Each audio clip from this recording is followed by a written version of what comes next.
Good morning student. Sikar academy Rouse की online classes में आपका हार्दिक स्वागत है। 10th क्लास का टॉपिक जो है वो अब शुरू करने जा रहे हैं वर्त। इससे पीछे के जो वीडियो हैं उनमें त्रिभुजों की समरूपता से संबंधित सारे क्वेश्चन आपको क्लियर करवा दिए गए हैं। जितने भी प्रमेय थी और उपप्रमेय थी जो इम्पोर्टेंट थी वो सारी लगभग आपको करवा दी है। और भी यदि आपको कोई भी क्वेश्चन में डाउट हो तो आप कमेंट बॉक्स में लिख के भेज दें, आपको उसका वीडियो उपलब्ध हो जाएगा। मैं अब जो वर्त है उस वर्त जो अध्याय 12 का जो टॉपिक है उससे संबंधित आपको जो वीडियो है वो क्लियर करवाएंगे। ठीक है, तो वर्त में ध्यान रखें, वर्त सबसे पहले तो प्रत्येक विद्यार्थी के दिमाग में आता है। प्रश्न पूछा जाता है वर्त किसे कहते हैं? सर एक गोला होता है वो वर्त होता है। तो टीचर क्वेश्चन करता है तो गोला क्या होता है? सर जो वर्ताकार आकृति का होता है वो गोला होता है। तो ये जो कंफ्यूजन है वो आज आप क्लियर कर लें। सबसे पहले ये देखें कि वर्त क्या होता है। वर्त क्या होता है? वर्त आज से पुराने जमाने के अंदर भी वर्ताकार आकृतियां जैसे झोंपड़ी वगैरह बनाई जाती थी। ठीक है, जो अपने बोलते हैं बोर वगैरह जो होते हैं या जल को संरक्षित रखने के लिए जो कुंड वगैरह बनाया जाता था वो भी एक वो वर्ताकार आकृति से ही वो तैयार करते थे, क्योंकि जो वर्त है वो समतल आकृति है। वर्त क्या है? समतल आकृति। और इस वर्त की सहायता से देखो कौन कौन सी आकृतियां बनाई जाती है। इस वर्त की सहायता से बेलन बनाया जाता है, इस वर्त की सहायता से गोला बनाया जाता है, इस वर्त की सहायता से शंकु बनाया जाता है। क्यों? बेलन का आधार वर्ताकार होता है, गोले का जो यदि अपन काट दें या जो गोला होता है उसमें बहुत सारे वर्त होते हैं, उसमें बहुत सारे वर्त होते हैं। और शंकु होता है उसका आधार भी क्या होता है? वर्ताकार होता है। इसलिए समतल तो वर्त है, लेकिन जो ये आकृतियां हैं ये आकृतियां कौन सी कहलाती है? ठोस आकृतियां। क्या कहलाती है? ठोस आकृतियां। तो ध्यान दें, बेलन, गोला और शंकु। अभी मैंने बोर की बात की, ठीक है, जो जल संरक्षित करने के लिए कुंड की बात की, वो क्या है? बेलनाकार आकृति। लेकिन उनको शुरू करने से पहले अपने को क्या बनाना होता है? जमीन के ऊपर वर्त बनाना होता है।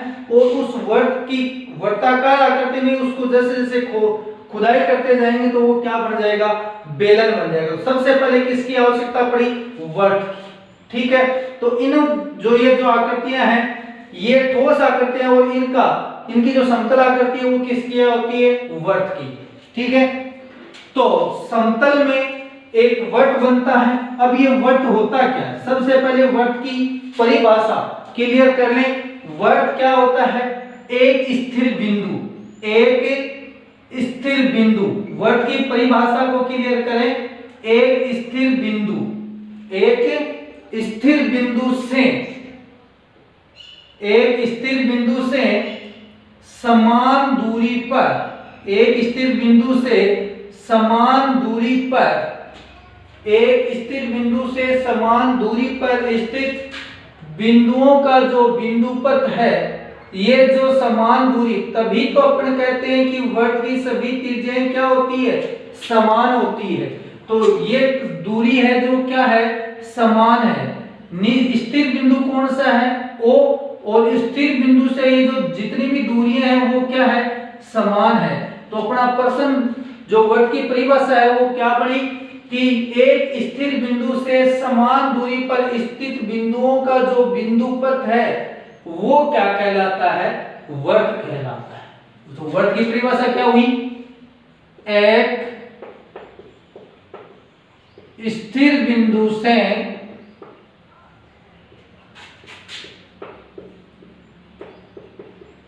समान दूरी पर स्थित बिंदुओं का बिंदुपथ, बिंदुओं का बिंदुपथ क्या कहलाता है? वर्त कहलाता है।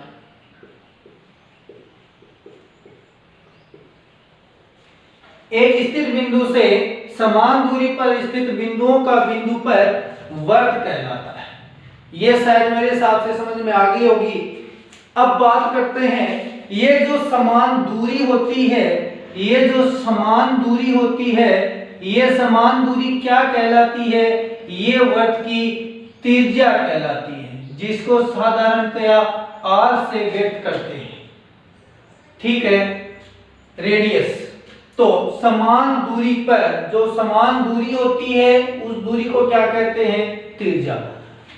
नेक्स्ट जो बात है वो बताने जा रहे हैं वर्त की जीवा, क्योंकि जो अध्याय 12 है वर्त, उसमें जीवा से संबंधित बहुत सारे अपनी प्रमेय बनेंगे और प्रमेय के आधार पर ही अपने क्वेश्चन बनेंगे। तो जीवा सबसे इंपॉर्टेंट जो बात है वो है मेरी जीवा। जीवा क्या चीज होती है? जीवा जो ये वर्त होता है, इस वर्त के कोई भी परिधि के दो बिंदु लेंगे, परिधि के कोई भी दो बिंदु, परिधि के कोई भी दो बिंदुओं को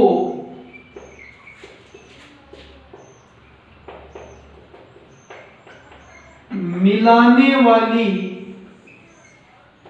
रेखा, वर्त की परिधि के किन्हीं दो बिंदुओं को मिलाने वाली रेखा जीवा कहलाती है। कोई भी दो बिंदु हो सकते हैं। ये जो भाग है वो क्या कहलाता है? परिधि। ठीक है, ये जो परिधि है, इस परिधि के कोई भी दो बिंदुओं को मिलाने वाली जो रेखा है वो क्या कहलाती है? जीवा। यदि यहां मिलाने की बजाय यदि काटना शब्द आ जाए या प्रतिच्छेदन आ जाए तो इसका मतलब वो जीवा नहीं होगी। वो कौन सी रेखा होगी? प्रतिच्छेदी रेखा होगी। कौन सी रेखा होगी? प्रतिच्छेदी रेखा होगी। कब? जब इन दो बिंदुओं को मिलाने की बजाय काटने का नाम आ जाए, यानी इधर उधर कोई बढ़ जाए। ठीक है, एक ही काट के यदि कोई भी ये रेखा है, यदि काट के वर्त से बाहर निकल जाती है तो उस रेखा का नाम क्या हो जाता है? प्रतिच्छेदी रेखा हो जाता है। क्लियर? अब जीवा से थोड़ा सा आगे बढ़ के चलते हैं। ये वर्त का है केंद्र, ये वर्त का क्या है? केंद्र। और ये वर्त का क्या है? जीवा। ये वर्त की क्या है? जीवा। ठीक है, अब आप बात कर सकते हो, ये वर्त की जीवा है, ये भी वर्त की जीवा है। इस जीवा में और इस जीवा में क्या अंतर है? ये जीवा वर्त के केंद्र से होते हुए गुजरती है। तो प्रश्न बन गया व्यास। व्यास किसे कहते हैं? वह जीवा जो वर्त के केंद्र से होकर गुजरती है। वह जीवा जो वर्त के केंद्र से गुजरती है। वह जीवा जो वर्त के केंद्र से गुजरती है व्यास कहलाती है। वह जीवा जो वर्त के केंद्र से गुजरती है व्यास कहलाती है। अब व्यास के देखो क्या क्या होते हैं पॉइंट। व्यास, एक वर्त में अनंत व्यास होते हैं, खींचे जा सकते हैं।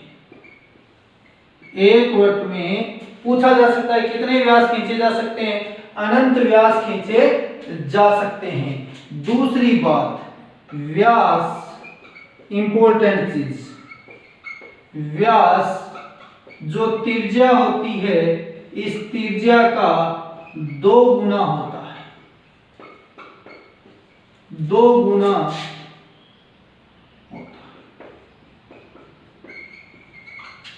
व्यास त्रिज्या का 2 गुना होता है। बहुत ही इंपॉर्टेंट बात कि जो डायमीटर डी है वो रेडियस से 2 टाइम होता है, यानी d equal to 2r, d equal to 2r ये होता है। ये व्यास से संबंधित बातें हैं, ठीक है। अब बात अपनी व्यास के ऊपर आती है। अब जो नेक्स्ट पॉइंट है वो है मेरा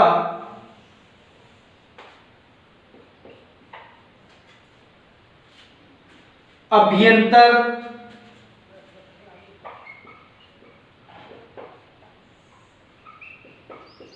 और बहिर्भाग। अभ्यंतर भाग कौन सा होता है? वर्त के अंदर का भाग, वर्त की परिधि के अंदर का भाग। और बहिर्भाग क्या होता है? वर्त की परिधि के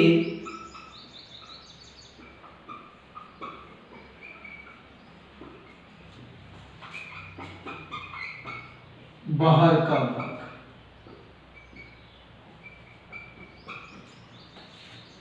तो ये है अपने वर्त से संबंधित कुछ महत्वपूर्ण बातें। अभी अपन ने वर्त की स्पर्श रेखा के बारे में नहीं पढ़ा है, सिर्फ वर्त का बेसिक नॉलेज बताया है।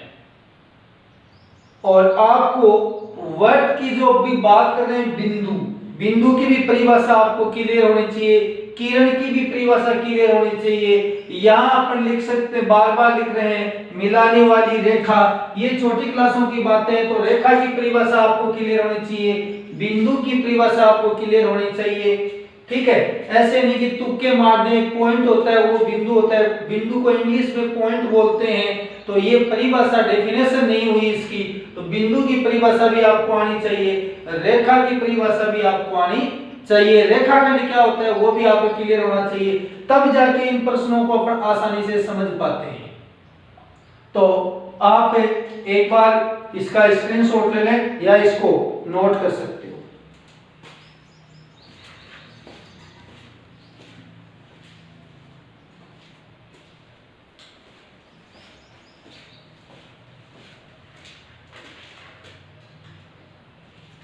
चलो अब जीवा पर आधारित प्रमेय करते हैं। जीवा पर आधारित प्रमेय,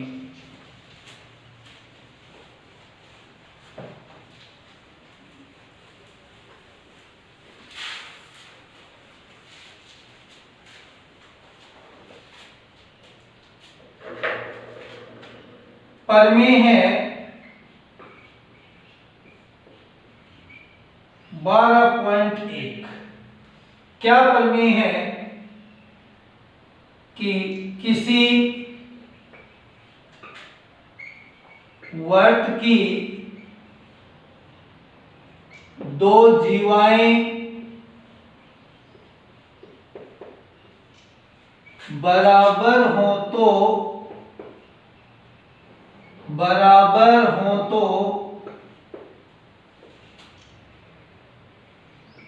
उनके द्वारा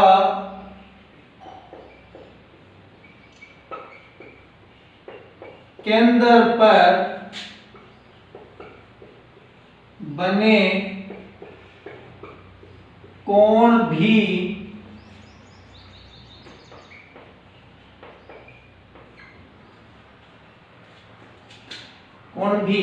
बराबर होते हैं।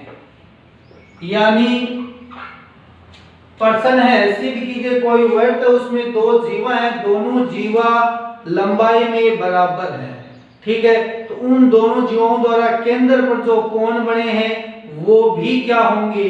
बराबर होंगे। यानी अपने को ये एक वर्त है और इस वर्त में 2 जीवा दी है, एक जीवा ये है और एक जीवा ये है। एक जीवा का नाम है ए बी और एक का नाम है सी डी। अपने को दिया है, क्या दिया है? जीवा ए बी बराबर सी डी। कह रहा है एक वर्त की 2 जीवाएं बराबर है, ठीक है, ये वृत्त का केंद्र है, ये वृत्त का क्या है भाई, केंद्र। तो सिद्ध क्या करना है अपने को, सिद्ध करना, सिद्ध क्या करना है कि ये जो दोनों, ये जो जीवा है ये केंद्र पे कौन सा कोण बना रही है, ये कोण बना रही है, AOB बराबर होगा इस जीवा द्वारा केंद्र पर कौन सा कोण बन रहा है, ये कोण, यानी कोण COD। ये दोनों कोण क्या होंगे, बराबर। ये अपने को सिद्ध करना है। रचना OA OB OC OD को मिलाया। उत्पत्ति बहुत ही आसान है, दो जीवाएं समान हैं, उन दोनों जीवाओं द्वारा केंद्र पर बने कोण भी समान होंगे, ये चीज अपने को क्लियर करनी है। आपके सामने दो त्रिभुज हैं, एक त्रिभुज का नाम है त्रिभुज AOB व दूसरा त्रिभुज है COD। COD से दोनों से आप देखोगे कि इसकी OA भुजा बराबर है, इसकी OA बराबर है OD या CO कह सकते हो, OA बराबर है CO। क्यों, वृत्त की क्या है, त्रिज्या है। ये OA भी वृत्त की त्रिज्या है, OC भी वृत्त की क्या है, त्रिज्या है। क्लियर। अब इसकी OB, इसकी OB और इसकी OD ले लेता हूं। देखो कोई फर्क नहीं पड़ेगा, इसका OA इसका OD, इसका OB इसका OC ले ले, सही मैं ले रहा हूं उसी प्रकार ले लें। क्या हो जाएगा बोलो, OB है वो किसके बराबर हो गया, OD के। दोनों त्रिभुजों में दो दो जो भुजाएं वो बराबर तो सिर्फ किसके कारण होगी, वृत्त की त्रिज्या के कारण। जबकि तीसरी भुजा कौन सी बची, इसकी AB बची, तो इसकी कौन सी बची, CD बची। ये बराबर क्यों है, AB बराबर CD दिया है। जब दो त्रिभुजों की दो तीनों भुजाएं समान हो तो वो दोनों त्रिभुज क्या कहलाते हैं, AOB सर्वांग सम है। त्रिभुज जब तीनों भुजाएं समान हो तो दोनों त्रिभुज सर्वांग सम होते हैं। तो जो AOB है वो क्या हो गया, त्रिभुज COD के सर्वांग सम हो गया। सर्वांग सम सही लिखा है कि नहीं लिखा है, AO बराबर CO, OB बराबर OD, AB बराबर CD। हाँ जी सही है। किस नियम से, S नियम से। किस नियम से, S नियम से सर्वांग सम है।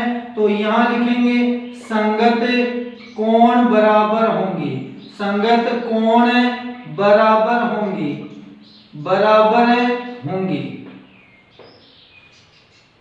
अतः संगत कोण कौन से बराबर है भाई, इसका O बीच में आ रहा है, इसका भी O कहां आ रहा है, बीच में। तो इसका मतलब कोण AOB बराबर होगा कोण COD इति सिद्धम।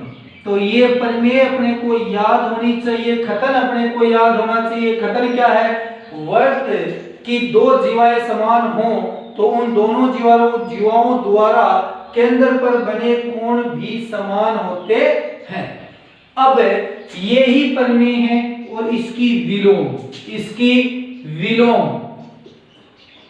विलोम क्या है, विलोम के अंदर क्या देगा अपने को कि जीवाओं द्वारा, दो वृत्त की जीवाएं बराबर शब्द नहीं लिखेगा, बराबर न लिखे, क्या लिखेगा, प्रमेय है 12.2 क्या है, किसी वृत्त की दो जीवाएं केंद्र पर समान या बराबर समान कोण बनाती है। क्या बनाती है, कोण बनाती है। अब की बार जो दोनों जीवाएं हैं वो क्या कर रही है भाई, किसी वृत्त की दो जीवाएं केंद्र पर समान कोण बनाती है। तो सिद्ध कीजिए कि जीवाओं की लंबाई भी बराबर होगी, लंबाई भी बराबर होगी। सेम ही पर्सन है, उल्टा कर दिया उसको, उल्टा क्या कर दिया, ये वर्त है और ये वर्त की दो जीवा है ए बी और सी डी। ए बी और सी डी ये कह रहा है कि केंद्र पर इनके द्वारा जो कोण बनाए गए हैं ये कोण बराबर है। तो क्या दिया है अपने को, दिया है, क्या दिया है, कोण एओबी बराबर है कोण सीओडी। ऊपर लिखा है दो जीवाएं केंद्र पर समान कोण बनाती है, दो जीवाएं केंद्र पर समान कोण बनाती है, तो कोण एओबी बराबर हो गया कोण सीओडी। और सिद्ध क्या करना है, साफ साफ लिखा है, सिद्ध करना है कि दोनों जो जीवाएं हैं, जीवा ए बी बराबर होगी किसके, सी डी। जीवा ए बी बराबर किसके होगी भाई, सी डी। क्लियर। रचना, वही पॉइंट रचना का ओ ए ओ बी ओ सी ओ डी को मिलाया, को मिलाया। उपपत्ति की बात करते हैं, उपपत्ति में क्या है, वही दोनों त्रिभुज, कौन कौन से त्रिभुज, त्रिभुज एओबी व त्रिभुज सीओडी से, त्रिभुज एओबी व त्रिभुज सीओडी से बहुत ही आसान है। इसकी ओ ए भुजा बराबर है इसकी ओ सी भुजा, वही क्या चीज, त्रिज्या। ओ ए ओ सी ओ बी ओ डी।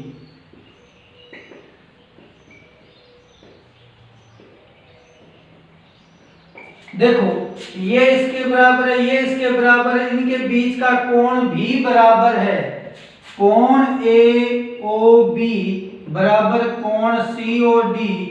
अब यहां शीर्षक विमुख मत लिख देना, क्योंकि मैंने ये दोनों त्रिभुज अलग अलग तरीके से मिलाए थे, बनाए थे। ये कोण बराबर क्यों है, दिया है, तो यहां लिखेंगे दिया है। इसलिए त्रिभुज एओबी सर्वांग सम है त्रिभुज सीओडी। किस नियम से सर्वांग सम है, ये भुजा बराबर, ये कोण बराबर, ये भुजा बराबर, यानी दो भुजा और उनके बीच का कोण कौन सा रूल कहलाता है, साइड एंगल साइड नियम से, साइड एंगल साइड नियम से।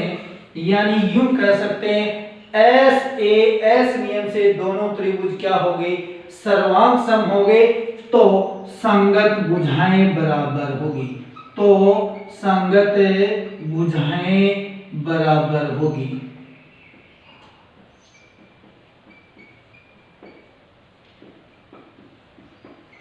कौन कौन सी होगी संगत भुजाएं बराबर, ए बी भुजा किसके बराबर होगी, सी डी, ए बी बराबर सी डी, ए बी बराबर सी डी इति। तो ये है अपनी वर्ग की दो परवें 12.1 और 12.2 जीवा से संबंधित।